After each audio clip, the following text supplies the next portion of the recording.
তো ইন্ডিয়াৰ diabetic capital of world, ইণ্ডিয়াত দিনে দিনে ডায়েবেটিছৰ সংখ্যা বাঢ়ি গৈ আছে।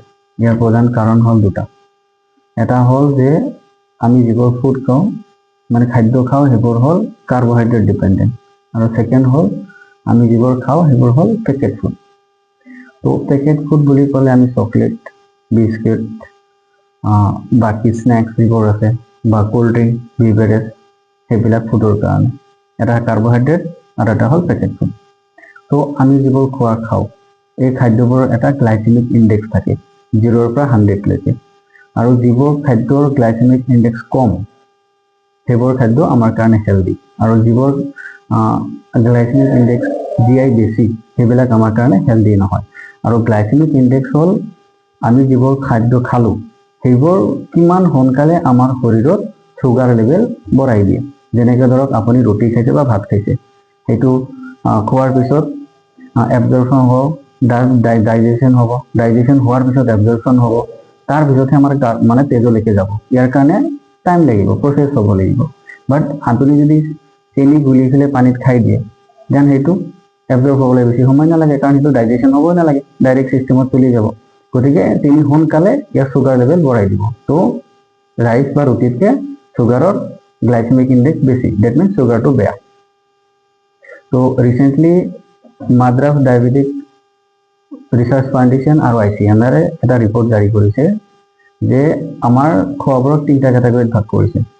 তাৰে চবতকৈ বেয়া হ'ল বিভাৰেজ, মানে আমাৰ কোল্ড ড্ৰিংক।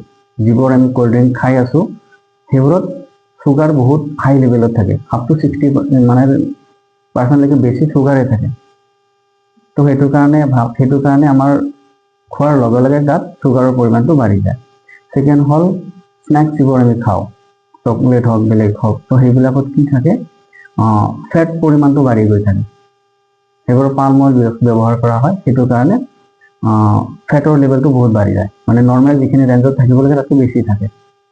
আৰু যিবোৰ আমি চুপ খাওঁ, যেনেকৈ নুডলছ হওক, তো সেইবোৰত কি থাকে, ছ'ডিয়ামৰ মাত্ৰা সোৱাদৰ কাৰণে, যে নিমকিন টাইপৰ হওক, তাতে নিমখ টাইপৰ ছ'ডিয়ামটো বেছিকৈ থাকে। গতিকে আমি যদি ডায়েবেটিছৰ পৰা বাচিব খোজোঁ, মানে ঘৰত বনোৱা খাদ্য খাব লাগিব, বাহিৰৰ খাদ্য যিমান পাৰোঁ এভইড কৰিব লাগিব।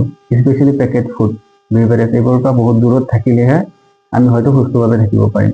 কাৰণ এবাৰ বেমাৰ হৈ গ'লে সেইটো মেডিচিনে ভাল কৰিব নোৱাৰে। আপুনি মেডিচিন খাই পেলাই কণ্ট্ৰলত ৰাখিব পাৰিব, বাট মেডিচিনে সেই বেমাৰটো ভাল কৰিব নোৱাৰে। আৰু কিছুমান মানুহ 10 বছৰ, 15 বছৰ, 20 বছৰলৈকে ডায়েবেটিছৰ সেইটো চাফাৰ কৰি আছে, ডক্টৰৰ তাত প্ৰতি মাহ গৈ আছে। যিবিলাক ডায়েবেটিক পেচেণ্ট থাকে তেওঁলোকক প্ৰেছক্ৰিপশ্যন নিদিয়ে, এখন বহী দিয়ে।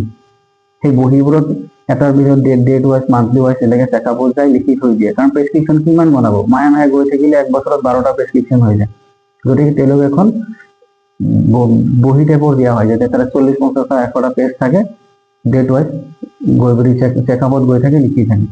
গতিকে ডায়েবেটিছৰ পৰা বাচিব হ'লে আমি শৰীৰ চৰ্চা কৰিব লাগিব, আৰু আমি কি খাইছোঁ, তাত কিমান পৰিমাণৰ ফেট আছে, কাৰ্বহাইড্ৰেট কিমান আছে, নিউট্ৰিয়েণ্ট কিমান আছে, ইলেক্ট্ৰলাইট কিমান আছে। আমি যেতিয়া পেকেট ফুড খাওঁ তাৰ পিছত ইনগ্ৰিডিয়েণ্টবোৰ লিখা থাকে, গতিকে আমি ইনগ্ৰিডিয়েণ্টবোৰ পঢ়িব লাগিব, ইয়াত ফেট কিমান, ইলেক্ট্ৰলাইট কিমান। গতিকে আমি যদি সেইবোৰ পৰা হেবিটবোৰ নকৰোঁ, তেতিয়াহ'লে আমি এইবোৰ সাধাৰণ একো নহয় বুলি আমি খাই দিম। এতিয়া দেখিছোঁ সৰু সৰু ল'ৰা ছোৱালী 5, 6ত পঢ়ে, মানে এনাৰ্জি ড্ৰিংক লাগে। তো তেওঁলোকৰ গাত কিহৰ এনাৰ্জি কমি হৈছে, ভালকৈ খোৱা খালে এনাৰ্জি পাই যাব। গতিকে সেই এনাৰ্জি ড্ৰিংকৰ যিখিনি ছাইড এফেক্ট সেইবোৰতো বুজিয়ে নাপায়, নাজানে। গতিকে আপুনি এতিয়াৰ পৰা যিকোনো পেক কিনক, বিস্কুট কিনক, চকলেট কিনক, কোল্ড ড্ৰিংক কিনক, তাৰ পিছত চাব এটা পেকেট, এটা ছাইডত লিখা থাকে ইনগ্ৰিডিয়েণ্টখিনি, কি কি বস্তু ইয়াতে আছে। গতিকে আপুনি কিনিলে তাত চাব বিস্কুটে তাত আটা কিমান আছে, ময়দা কিমান আছে, তাত চুগাৰ কিমান মিক্স কৰিছে, সল্ট কিমান মিক্স কৰিছে, সেইবোৰ ডিটেইলছত থাকে, সেইটো থাকিবই লাগিব। গতিকে সেইখিনি বস্তু চাই চিতি তাৰপিছত খোৱাখিনি খাওক আৰু সুস্থভাৱে জীয়াই থাকক।